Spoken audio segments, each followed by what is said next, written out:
Himalayan dialogues के सभी देखने सुनने वालों को नमस्कार। मित्रों, इस वक्त मैं मौजूद हूँ हमारे कुमाऊँ के सबसे बड़े छात्र संख्या वाले महाविद्यालय में, MBBG डिग्री कॉलेज हल्द्वानी में, और नरेंद्र सिजवाली जी से मिलने में आई थी। तो मैथमेटिक्स में प्रोफेसर हैं प्रोफेसर नरेंद्र सिजवाली जी। पिछले 2 दशकों से लगातार गणित पढ़ा रहे हैं बच्चों को, और उसके साथ में देश दुनिया में आपके स्टूडेंट्स बिखरे पड़े हैं। तो हम लोग आज सैर करते हैं। सर, बहुत बहुत स्वागत है आपका। सर, आपका बहुत सुंदर केबिन है, तो मुझे लगा कि हम अपने सुनने देखने वालों को दिखाएं कि एक शिक्षक का कमरा कैसा होना चाहिए। अरे बिल्कुल। तो ये पत्रिकाएं हैं सर, दोस्तों यहाँ पे रखी हैं। टोमेटो पत्रिका आप लोग निकाल रहे हैं, आपका डिपार्टमेंट ऑफ मैथमेटिक्स। सर, थोड़ा सा बताइए, टेस्ट ऑफ मैथमेटिकल ऑब्जर्वेशन। तो ऐसा है मैम कि भारत में अगर किसी बच्चे को गणित में इंटरेस्ट हो ना, तो उसका सबसे बेहतरीन संस्थान जो है उनमें से एक ISI है, इंडियन स्टैटिस्टिकल इंस्टीट्यूट, हिंदी में भारतीय सांख्यिकी संस्थान, कोलकाता। और उसके कैंपस हैं नई दिल्ली में है, बेंगलुरु है, चेन्नई है, तेजपुर असम में है। तो उसकी जो 12वीं के बाद प्रवेश परीक्षा है उसका नाम टोमेटो है। उससे इंस्पायर होकर हमने भी रखा, क्योंकि अब हम गणित के विद्यार्थी हैं, तो हम लोगों को टोमेटो जब रखते हैं तो लोग हंसते भी हैं कि यार मैथ्स की मैगजीन का नाम टोमेटो क्यों है। हमने कहा कि भाई एक अच्छे संस्थान की प्रवेश परीक्षा का नाम है ये, इस बहाने हम चर्चा में लाते हैं। अगर आप गणित में ही इंटरेस्टेड हैं, इंजीनियर नहीं बनना है या कुछ और नहीं, केवल गणितज्ञ बनना है, तो ISI एक अच्छा संस्थान है, ये बताने का तरीका है जी। तो फिर आपने इसकी फुल फॉर्म कर दी, टेस्ट ऑफ हमने थोड़ा बदला। हाँ, फुल फॉर्म वहाँ अलग है, टेस्ट ऑफ मैथमेटिक्स आफ्टर 10+2।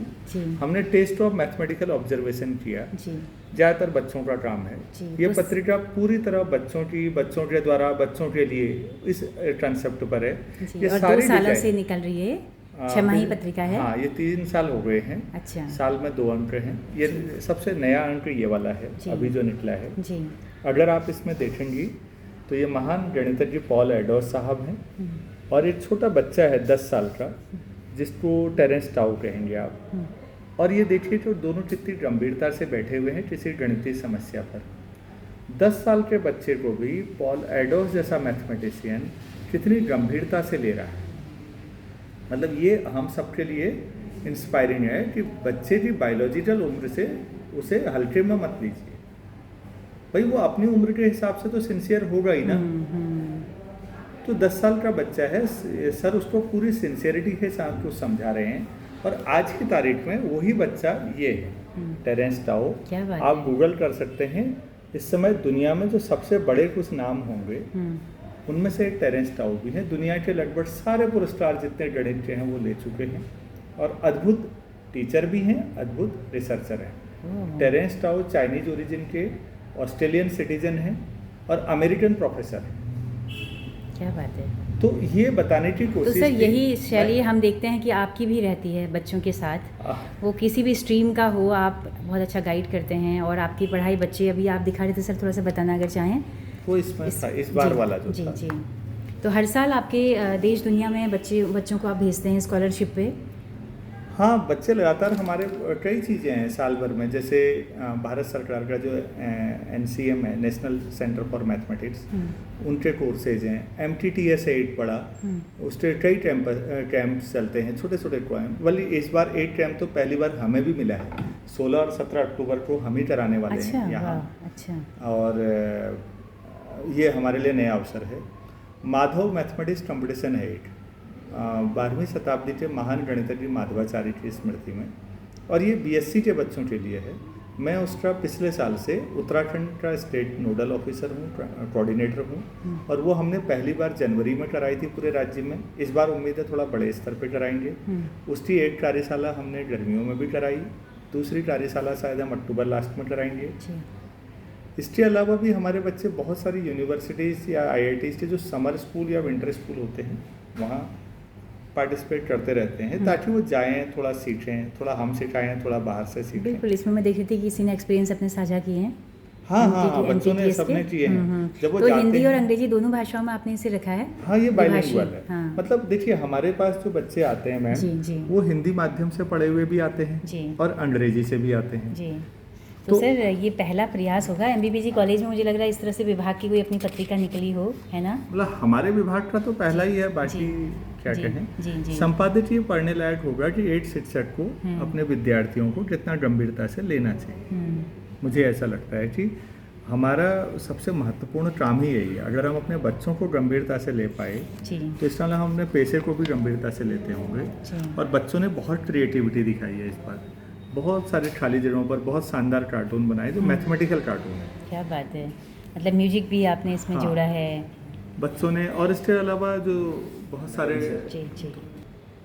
तो सर स्टूडेंट्स ही आपने बताया कि इसको निकालते हैं, तो पब्लिश भी आप लोग इसको यहीं से करते हैं? हाँ, ये महाविद्यालय प्राचार्य का बहुत सहयोग है इस मामले में कि उन्होंने ही मदद की है।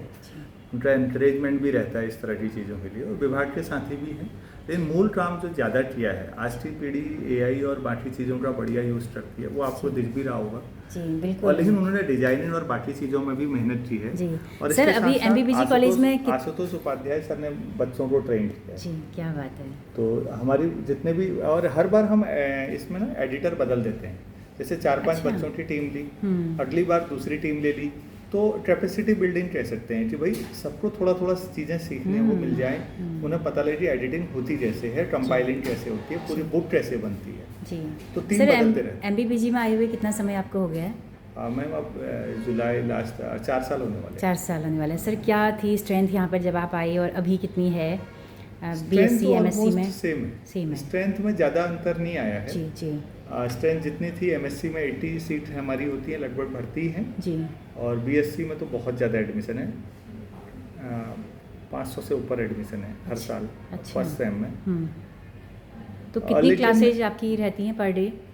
क्योंकि और भी बहुत सारे काम आपके पास हैं, आप शोध के डायरेक्टर अभी भी बने हैं, उत्तराखंड ओपन यूनिवर्सिटी के भी आप कोऑर्डिनेटर, सहायक कोऑर्डिनेटर रहे हैं, और भी बायोटेक्नोलॉजी का भी अभी डिपार्टमेंट आप संभाल रहे हैं। तो ये और एडमिशन एग्ज़ाम का आपका रहता है, उसके अलावा एडमिशन के समय भी आप इंगेज रहते हैं। तो ये तमाम सारे कामों के बावजूद भी आप, मुझे लगता है कि क्लास अपनी मिस नहीं करते होंगे। नहीं करते हैं? देखिए क्लास तो हमारा पहला काम है ना, तो उसका तरीका ये है कि एक तो हमारी चलती है फाउंडेशन क्लास। फाउंडेशन ज़रूरी है। फाउंडेशन में मैं 8:30 से 10 सुबह जो चलाते हैं, उसमें हम अपने जो बच्चों की पुरानी कमियां हैं वो दूर करते हैं। वो पहला काम है जो ज़रूरी मुझे लगता है, क्योंकि अब सिलेबस पूरा करना है आपको। उस समय आप 11th की चीज़ पढ़ाने हैं तो सिलेबस में दिक्कत आती है, तो आपको पता होना चाहिए कि मुझे अगले हफ्ते ये चैप्टर पढ़ाना है, उससे पहले बच्चों को ये सब आना चाहिए। तो आप पहले पढ़ा लीजिए थोड़ा सा ना। तो ये फाउंडेशन बहुत शानदार है, जिसमें बच्चों का रिस्पॉन्स ज़्यादा अच्छा है, उनका आत्मविश्वास बढ़ता है, उनके साथ अनौपचारिक खूब सारी हंसी मजाक बातचीत होती है, वो मेरे साथ कंफर्टेबल है। जी जी। और उसका एक तरीका और भी मैंने अपनाया है पिछले कुछ सालों में। मेरे पास ऐसी 4-5 डायरी है जिसमें मैं एक दिन में एक बच्चे के साथ बैठ के चाय पीना और पर्सनल बातचीत। अच्छा, कहाँ से आप आए हैं, घर कहाँ है, माता पिता क्या करते हैं, उनकी एजुकेशन क्या है, ये अलग अलग बच्चों के लिए ये देखिएगा, ये आपको मिलेगा। ऐसी ये 5वीं 6वीं डायरी है मेरी, अभी बाद में शुरू किया मैंने। तो हर स्टूडेंट्स का डेटा भी आपके पास मेरे पास पूरा है। तो पूरी मेंटोरशिप एक तरह से आप हाँ, कर रहे हैं। उनके साथ एक पर्सनल टच। क्या अच्छा, बात है। एक बार में एक ही बच्चे के साथ बैठे हैं, जैसे बातचीत करते हैं। आप इसको ऐसे समझिए कि आज की तारीख में सरकारी कॉलेज में कौन लोग आ रहे हैं, जो मध्यम वर्ग या निम्न मध्यम वर्ग आर्थिक तौर पर, उन बच्चों को यहाँ मौका मिलता है। उनका कॉन्फिडेंस कई बार थोड़ा सा कम रहता है, उनको प्रोत्साहन की बड़ी ज़रूरत है, घर की परेशानियाँ हैं।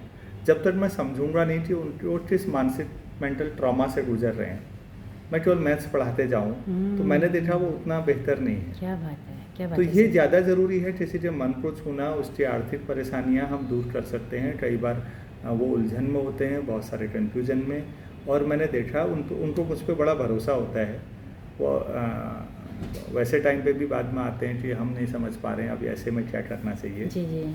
और ये जो रोल है ना, ये ज़्यादा ज़रूरी है। अगर आप इस रूप में सोचें टीचर का बड़ा कॉम्प्रिहेंसिव रोल, तो आप मानेंगे कि एआई आए कुछ आए, ये आपका रहेगा।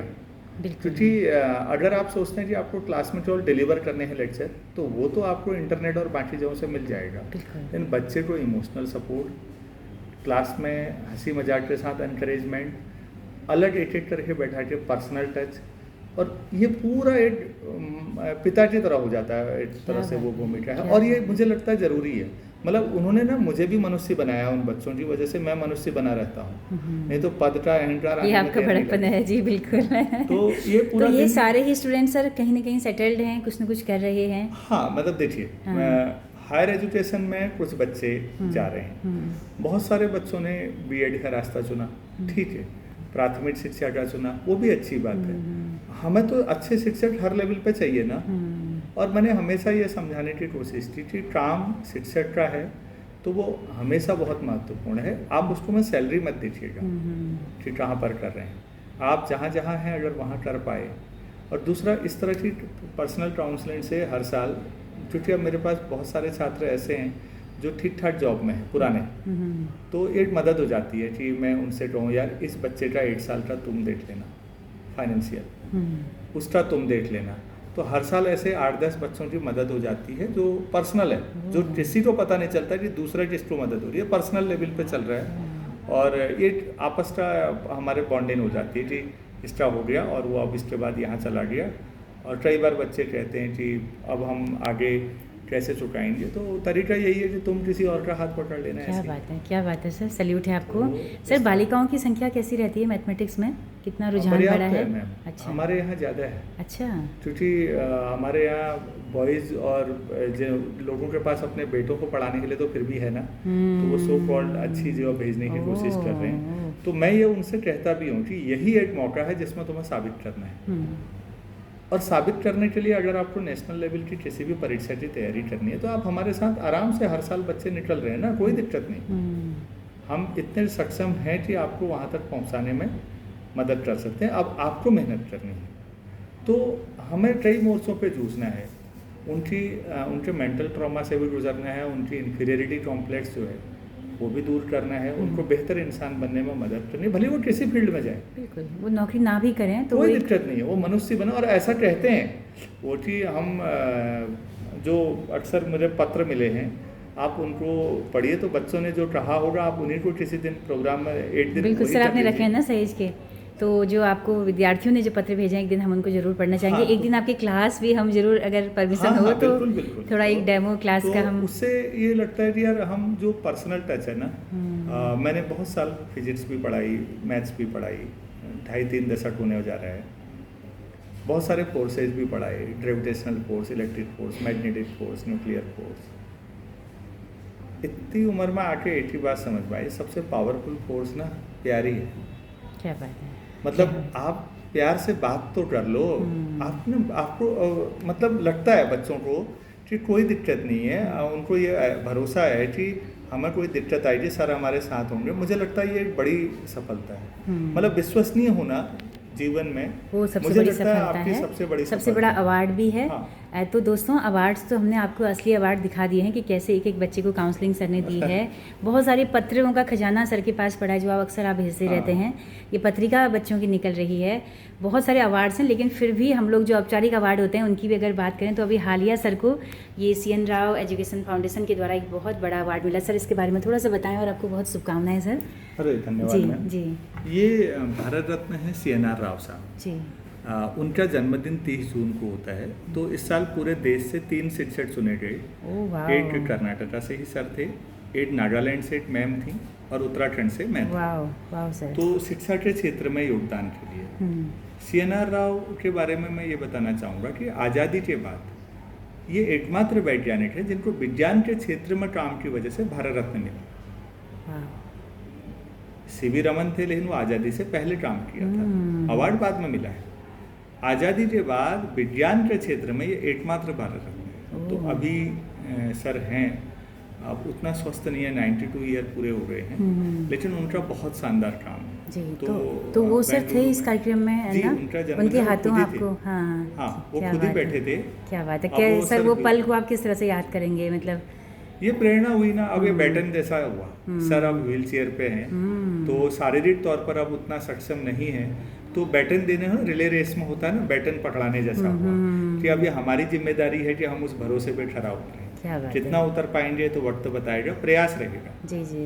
जब जब ऐसे बड़े अवार्ड्स मिलते हैं तो वो जिम्मेदारियाँ और बड़ी हुई आपको हाँ हाँ, महसूस होती बड़ी भी होंगी। जिम्मेदारी का एहसास जी, होता जी, है, जी, वरना जी। खोखले भी हो जाएंगे। बिल्कुल। अगर केवल हम अवार्ड के पीछे भागेंगे बिल्कुल बिल्कुल। तो खोखलापन दिखेगा। अभी 2 महीने पहले अल्मोड़ा में जो sustainable development goal achievers award जो दिए गए वो भी आपको अल्मोड़ा से अभी मिला है मुख्यमंत्री के हाथों। जी। तो इसके बारे में भी सर थोड़ा सा आप बताइएगा। ये डेवलपमेंट गोल्स जो हैं वो यूनाइटेड नेशंस के द्वारा तय किए गए। जी उनको यूनाइटेड नेशन डेवलपमेंट प्लान उसको अपनाया गया सभी सरकारों के द्वारा, जो यूनाइटेड नेशंस के मेंबर हैं, हम भी हैं, तो हमारी राज्य सरकारों ने भी अपनाया। तो एक उत्तराखंड में ना CPPG ji. Centre for public policy and good governance, हाँ। ये उत्तराखंड सरकार का जो सेतु आयोग है, जैसे भारत सरकार के पास नीति आयोग नीति है आयोग तो है। राज्य में सेतु आयोग जी। है, तो उसी का हिस्सा है। ये पहली जो- बार शुरुआत की ना सर इनकी या नहीं, चल रहा था, मुझे अच्छा। पिछले साल ही पता लगा। अच्छा। तो सस्टेनेबल डेवलपमेंट गोल्स जो हमारे हैं उसमें चौथे नंबर का गोल है क्वालिटी एजुकेशन।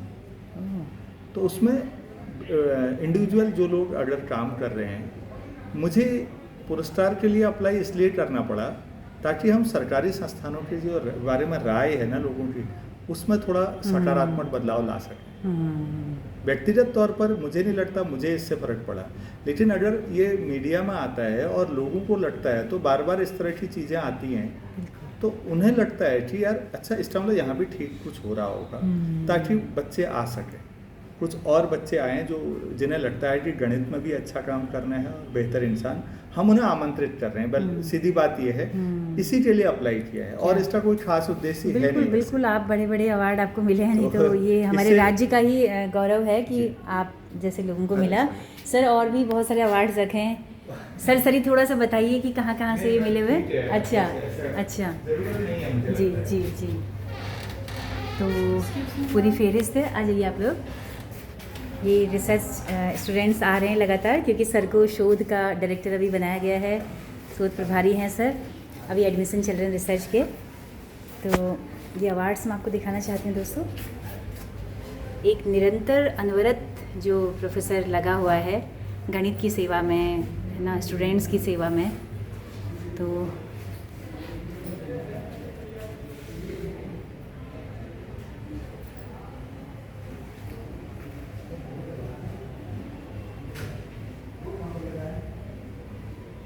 और करियर काउंसलिंग बहुत अच्छी सर करते हैं, तो ये गाइडेंस और करियर काउंसलिंग पर सर अल्मोड़ा से सर को अवार्ड मिला है।